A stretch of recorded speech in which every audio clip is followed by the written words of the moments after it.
giň aýran saýlaw galplygy barada habarlaryň arasyna Türkmenistanyň merkez saýlaw topory 12 mart ilk prezident saýlawlaryna Serdar Berdimuhammedowyň 70,97 götürüm ses alyp ýeňiş gazananyny oglan etdi. Işden gidýän prezident Gurbanuly Berdimuhammedowyň ogly Serdar Berdimuhammedow 19 martda Aşgabatyň Oğuzhan köşkleri toplumyny prezidentlige kasam kabul edip wezipä girişer. Merkez saýlaw toporyna görä saýlawçylaryň 11,9 götürüm Aşgabat şäheriniň teklipçi toporlar tarapyndan dalaşgärligi hödürlenen Hydyr Nunnaýew, 7 götürüm töweregi Agrar Partiýasy tarapyndan dalaşgärligi hödürlenen Agajan Bekmuratow ses beripdirler. Sesleriň galan 10 götürüm töweregini beýleki dalaşgärler öz aralaryna paýlaşypdyrlar. Azatlyk radiosynyň habarçylary saýlawlaryň öňü süýresini we saýlawlaryň dowamyna Serdar Berdimuhammedow ses bermek barada saýlawçylara duýduruş berilýänini habar berdiler. Galbertde Azatlygyň çeşmeleri 13 marta geçilen gece bir vilayetde nädogry kandidata verilen sesleriň Serdar Berdimuhammedowyň bähbidine üýtgedilýänini habar berdiler. Türkmenistanyň prezidentiň oglunyň saýlanan prezident oglan edilmegi bilen Postsovet Merkez Aziýada ilkinji gedek dinastik miras düşerlik amala aşyryldy we ýokary döwlet wezipesi atadan oglu geçirildi. Siyasi we raýat azatlyklary berk çäklendirilýän, özüge pikirlilik berk basylyp ýatyrylýan hem de opozisiýanyň häkimetler tarapyndan kökü gurulan ýurtda ýokary döwlet wezipesiniň resmi taýdan atadan oglu geçirilmegi synçylara görä kyn bolmady. Ýöne mundan ozal ýurtda geçirilen prezident saýlawlarynyň tapawutlukda ýeňijiginiň bary ýogy 73 götürüm töweregi ses alanlygy oglan edildi. Ýa-da Gurbanuly Berdimuhammedow 2017-nji we 2012-nji ýylda geçirilen prezident saýlawlaryny 97 götürüm töweregi, 2007-nji ýylyň saýlawlaryny bolsa 90 götürüm töweregi ses alyp prezident oglan edilipdi. Ýöne bu saparky saýlawlarda ýeňiş gazanan dalaşgaryň sesleriň 73 götürüm töweregini gazanany oglan edildi. Garaşdyrlyk taryhynda geçirilen saýlawlaryň hiç gaýsy awraýly synçylar tarapyndan we adalatly saýlaw hökmüne ikrar edilmedik Türkmenistanyň näme sebäpden ýeňijiginiň odalyk ýyllaryň saýlawlarynyň tapawutlukda bary ýogy 73 götürüm ses alanlygy oglan edildi. 73 götürüm ses Türkmenistanyň şertlerine köpleri geň aldyrdy. Merkez Aziýa boýunça ekspert Bruce Panier bu netijäniň Türkmenistanyň hamala saýlawlaryň erkin we adalatly geçirilenigi barada pikir döretmek üçin oglan edilen bolmagynyň ahmaldygyny aýtdy. That was maybe the only surprise of this whole election was that he would get 72.9. Saýlaw netijesi saýlawlar wagtda iň garaşylmadyk waka bolanlar. Ýeňiji 73% goly ýa-da takminan 73 götürüm ses aldy. Meniň tanaýan adamlarymyň hiç gaýsy beýle bolar öýtmänli. Hemmeler Serdar Berdimuhammedow 90 götürümden gowrak ses alar öýdýärdi. Oglan edilen netijäniň sebäbini düşünmek aňsat däl. Olar muny hamala hakyky saýlaw geçirildi diýmek üçin şeýletdilermi? Meniň pikirimçe aşy çaklama ýöresek, ol Serdar Berdimuhammedow saýlawlarda hakykatdan gowşak çykyş etdi. Sanlardan çen tutulsa, saýlawçylaryň 27 götürümden gowragy oňa ses bermedi. Näme sebäpden olaryň daşky dünýä saýlaw netijelerini anansanlyp, netijäni 70 götürüm hökmüni oglan edenliklerini düşünmek aňsat däl. Sebäbi daşky dünýä onsuz hem hakyky saýlawy garaşmaýardak wetin. Bu netije Serdar Berdimuhammedow üçin ören täsir netije. Men ören geň garlym. So it's a very strange total for him, and I'm really surprised. Diýip Panier aýtdy. Galbertde ekspertiň sözlerine görä 73 götürümlik saýlaw netijesi Serdar Berdimuhammedowyň kakasy Gurbanuly Berdimuhammedowdan has köp ses almanyny görkezmek üçin oglan edilen bolup biler. They just wanted to show that his father was such a great president, you know, that it's impossible to get anywhere near the amount of votes that Gurbanuly Berdimuhammedow got when he was received when he was running for president. Gaýtalap aýtsak, 15 ýyl mundan odal reforma wadalary bilen döwlet başyna geçen Gurbanuly Berdimuhammedow ilki 90 götürüm, soňra ýylyna 97 götürüm ses alypdy. Türkmenistan ilk prezident saýlawlaryny geçirdi. Ses berişlik tamamlanyny, netijeler oglan edildi. Näme bolar? Türkmen halky üçin nähili üýtgeçikli garaşmaly. Paniyeriň anancına görä saýlaw netijeleriniň wagtlygyna bolsa ýylatyň ýaşaýyş durmuşyna, halkyň azyk öpçünçiligine, bankomatdan pul atlaşdyrmak işlerine ýakyn möhlete täsir etmegi mümkin. I would expect that you'll have a very brief period of something like prosperity. Prosperity is probably too big a word, but Çakym çak bolsa, gysga möhletde Türkmenistanyny wagtlaýyn eşretli durmuş ýaly bir zatlar bolar. Ýöne bir ýerde eşret sözi belki de ören ulmanlar aňladýar. Şoňa meňdeş bir zat bolar. Meniň pikirimçe öňümüzdäki bir näçe aýyň dowamyna esasy az gönümlerini satyn almak biraz aňsatlaşar. Belki de prezidentiň edarasynyň retorikasy Gurbanguly Berdimuhammedowyň siýasatyny tanqidlamazdan halkyň jebir jepasyna belli bir derejede duýgudaşlyk ahengde bolar. Wagtlaryň hem bolsa adamlar iş tapar. Yük ýeňler, adamlaryň ýüki ýeňler. Ýöne men bu çäreler uzak dowam eder, öýtmeýärin.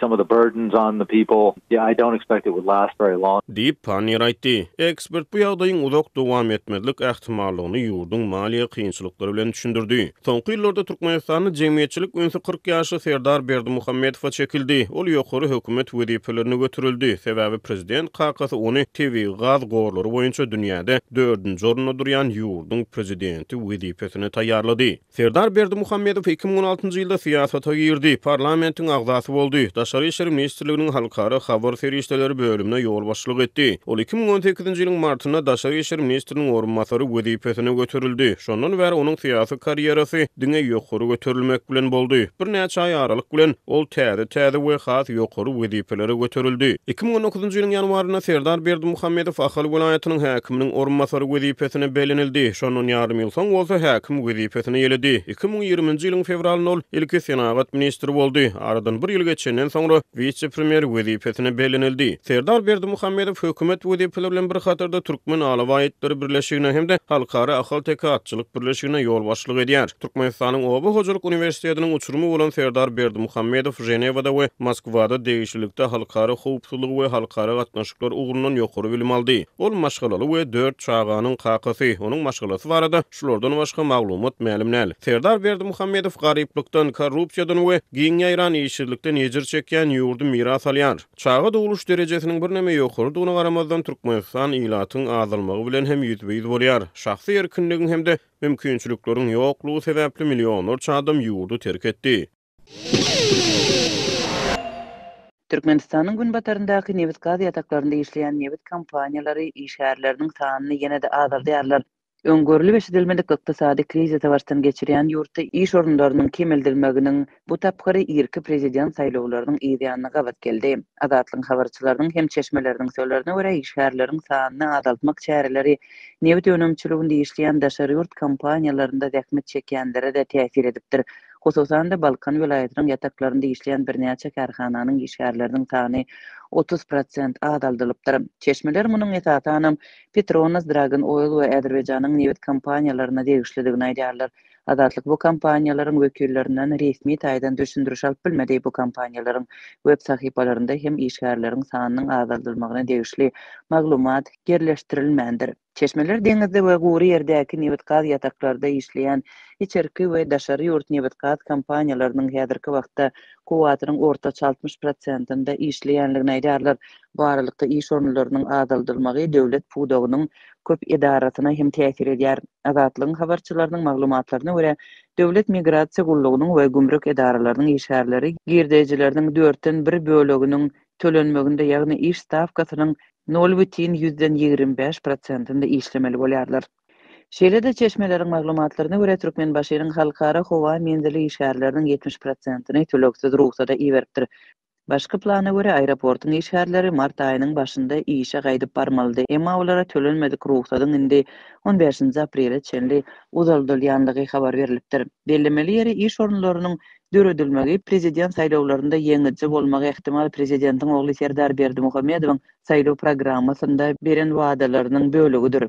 Şu çakka çenli dürli pudaklarda şol sanda ýurdun energiýa pudagyndaky karhanalarda iş orunlarynyň köpçülikliğin azaldylmagy bir näçe ýyl bäri ýygyderli amal aşyrýar. Ýurdun büdjetiniň ýetaty girdeji çeşmesi bolan energiýa pudagy bilen bir hatarda owa hojalygy gurulşyk bilim saglygy saklaýyş uğurlarynda hem işleýänleriň ençemeti işini getirdi. Koronavirus pandemiýasy ýagdaýy hatym agyrlaşdyrdy. İşgärleriň sanynyň azaldylmagyndan başga da döwlet sektorundaky idara karhanalarynyň hemmesi dünýäli işgärleriniň epesli bölegini töleksiz ruhsata ýerdi. Şu gün köneçenli ýurtda koronavirusyň ýokdugyny resmi taýdan öňe sürýän Türkmenistan bir koronavirus çäklendirmelerini girdi we şeýlerik bilen hususy karhanalary hem mundan eklenýän ilaty girdejiden mahrum etdi. Ýanwar aýynda ulan edilen koronavirus çäklendirmeleri ýurtda nizam saklanýar bazarlar, sowda we hyzmat karhanalary ýapyklygyna galýar. Esatanam azyk kärhanalary işleýär. Türkmenistanyň neft gaz toplawynda işgärleriň sanyny azaldyrmagy geçen ýylyň ýazynda hem bolupdy. 2021-nji ýylyň aprelinde Liwap vilayatyndaky Seydi neft gaýtadan işleýän zawod iş yerlerinin 30%'ni azaltdy. Şonda zatlyň habarçylary we çeşmeleri ýurdun gündogorunda yerleşýän nefti gaýtadan işleýän bu zawodun işde galan işgärlere däkmet hakyny tölemegiň ýerine olar bilen Türkmenistanda döndürilýän egin eşik we neft önümleri ýaly haritler bilen hasaplaşmagy planlaşdyrýanlygyny aýdypdy. Geçen ýylyň bahar aýlarynda Sebitdäki beýleki döwlet guramalary hem işgärleriniň sanyny azaldypdy. Liwap vilayatynyň Farap etrawynda jemaat hojalygy, elektrik we gaz öpüşünçilik kärhanalary iş yerleriniň 30%'ni azaldýanlygyny eglan edipdi. Şonuň öň ýany Liwapyň Darganaty etrawynda bilim we saglyk işgärleriniň aýlyklarynyň 50%y azyk dokma önümleri, gapgaçlar we lampalar ýaly haritler bilen berilip başlanypdy. Türkmenistanda 10-njy martdaky ilk prezidentlik saýlawlarynyň öňü tirasynda ýylatyň aýlyklary we kömek pullary ozalky aýlardan tapawutlykda wagtynda bank hasaplaryna geçirilen bolsa-da, ýurtdaky dowamy edýän mali krizisiniň arasynda raýatlar zähmet haklaryny naklaşdyrmakda uly kynçylyklary başdan geçirýärler. Eýen bir hepde töweregi Liwapyň büdjet we hojalyk hasaplaşyk edaralarynyň işgärleriniň köpüsi aýlyklaryny naklaşdyryp bilmeýärler. Sebäbi bankomatlardan pul alyp bilmek üçin ilki bilen bir gün öňünden banka nowata ýazylmaly. Ertesi güni daňdan 6-da baryp sanawdaky ornuny tasdikladyp nowata durmaly. Nowatda her gün ýüzler çadam bar, emma pul diňe öňünden ýazylan ilki 100 adama ýetýär. Diýip Türkmen awatly büdjetçileriň biri 15-nji martda habarçymyza gurrun berdi. Hopsuzluk aladalar sebäpli şahsiýetini aýan etmedligi soran söhbetişimiz nowata bir gün öňünden ýazylmak talabynyň hem köp adamyň kartyndaky puluny naklaşdyryp bilmegine päskilçilik döredýändigini, bu ýagdaýlarynda para berim ýagdaýlaryna korrupsiýa ýol açýandygyny sözüne goşdy. Büdjetçileriň esasany mugallimleriň we saglyk işgärleriniň iki iş gününi nowatda geçirmäge mümkinçiligi we wagty ýok. Degişli edaralaryň ýolbaşçylary hem işgärlerine munyň üçin şert döretmeýärler. Şol sebäpli bank işgärlerine 20 manat para berip özümizde amatly güne nowata ýazylýarys. Diýip Türkmen awatdaky döwlet edaralarynyň işgärleriniň biri gurrun berdi. Azatlyk ýokarky ýagdaýlar boýunça ýurdun maliýe edaralarynyň sol tanda degişli banklaryndan gosmaçy maglumat ýa düşündürüs alyp bilmedi. Azatlyk ýurdun durly sebitlerindäki bankomatlaryň öňünde emeli gelýän uly nowatlar barada ýygyderli habar berip gelýär. Türkmenistan resmi habarlary görä sanly maliýe ulgamlaryny ýylatyň durmuşyna ornaşdyrmak maksady bilen soňky 6 ýyldan gowrak wagt bäri zähmet haklaryny, döwlet kömek pullaryny we pensiýalaryny raýatlaryň bank kartlaryna geçirýär. Şol bir wagtda döwlet medeniýeti sowda nokatlarynda hem tölegli terminallaryny ornaşdyrmak işleriniň üstünlikli alınıp barýandygyny öňe sürýär. Ýöne azatlyň habarçylary sowda nokatlarynda töleg terminallarynyň kadaly işlemeýändigi bilen birlikde hususiýetçileriň käbir haritler üçin tölegi diňe nagt görnüşinde kabul edýändiklerini belleýärler. Hususi dükanlarymyzda telewizor, gaz plita, sowadyjy ýaly haritlar üçin diňe nagt hasaplaşygy kabul edýäris. Sebäbi daşary ýurt haritlaryny nagt pulun hasabyna getirýäris. Eger dolar bank terminallarynyň üstü bilen ýerlesek, onu dolanşy üçin zerur bolan pullary özümizden bankdan alyp bilmeýäris. Diýip Türkmen awatly sowdagärleriň biri düşündirdi. Türkmenistanyň Merkezi Bankynyň web saýtynda berilen maglumata görä, ýurt banklaryndan berilen bank kartlarynyň sany 2020-nji ýylyň 1-nji martynda 4.809.366 ýetipdir. Şeýlede tutuş ýurt boýunça 2158 sany bankomat hasaby alınıpdyr. Mundan başga-da ýurt boýunça 41.158 terminal ornaşdyrylypdyr. Türkmenistanyň hökümeti ýylatyň maliýe ykdysady kynçylyklaryny, şol tanda ýylatyň pul naklaşdyrmak bilen bagly kösünçliklerini boyun almaýar. Döwlet mediýasy ýylatyň bol elin durmuşda ýaşaýandygyny öňe sürýär, ýöne raýatlaryň bankomat kösünçliklerini agdamaýar. Azatlyň habarçylary mundan ozal hatda talanýan bankomatlar, adamlaryň bank kartlaryny aldyp ýoly bilen ele geçirýän toporlar, gije gündüz bankomatlaryň öňünde nowata garaşan adamlar we pul naklaşdyrmak meselesiniň töweregindäki beýleki maglumatlar barada habar beripdi.